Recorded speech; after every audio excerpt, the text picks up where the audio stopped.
looking at the picture on the box, a couple of things you need to note. One is this gap right here, and how the box actually drops below here. You can use these holes and set them up here. That lifts the box up higher than the rack. Looking at this though, if you have anything that you're using down here as far as a hitch, that's going to be a pain to crawl under that every single time. I did mine a little bit different.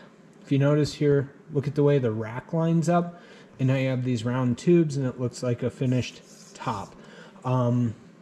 With mine, I changed that. And if we come over here, I'll show you what it looks like.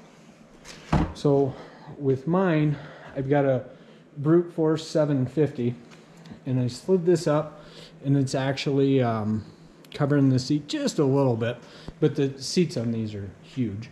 And if you notice, it goes to right here. The other thing is the box starts before the rack even begins. So what happens is with the box here, it just gives me more room to get to the hitch. I do a lot of things with a hitch. But what's significant is how the box is here, and notice how this is upside down.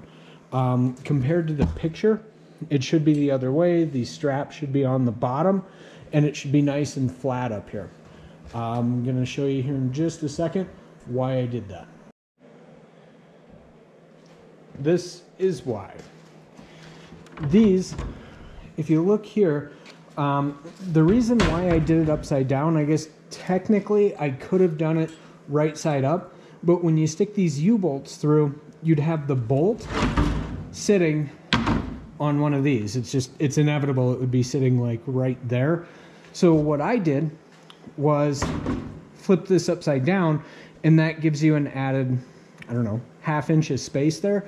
So it's plenty of space to where these are just oversized milk crates, will sit side by side next to each other, and you know, that's how it goes.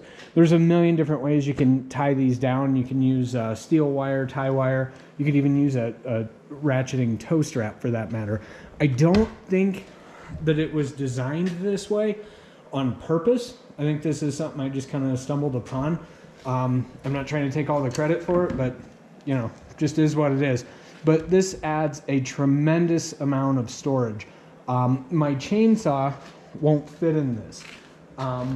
This is, oops, sorry about the wavy. This is just a regular 5-gallon bucket, and I mean, if you just let it go, it won't even go all the way. I mean, it's a tight fit getting in there, but I can put my saw into one of these plastic crates, and then I don't have to worry about the bar scratching on here either.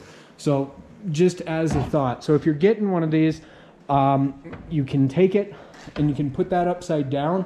I slid mine a lot further forward than what's recommended. Mine's probably 4 inches too far forward, but I did that so I could access the hitch. And then with those, like I said, just tie those in. Everything should be good.